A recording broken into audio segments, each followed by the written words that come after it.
Sasa nataka nikamilishie hapo, niseme sisi wanalinda mwananchi tunaamini kwamba kutoa William Ruto peke yake inasuluhisha 80% ya shida ambazo tuko nazo.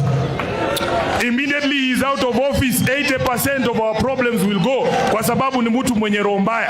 Hapa Nzoia nimekuwa naongea na wakulima leo, wananiambia leo ndio miwa yako ikatwe, na tunahitaji permit na unahitaji uhonge mtu ndiye akupatie hiyo permit ya kukata miwa, wakati miwa walikuwa wanapambania pale nyuma.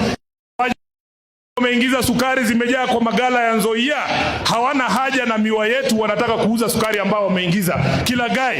Kwa hivyo hii serikali ni serikali dhalimu, na tunataka tuseme hatutakubaliana na nyinyi. Uwezi kutugandamiza na uweze kututawala pia. Wangapi hapa Kabuchai wanasema tuendelee mbele? Wangapi wanasema one term hapa? Wangapi wanasema one term?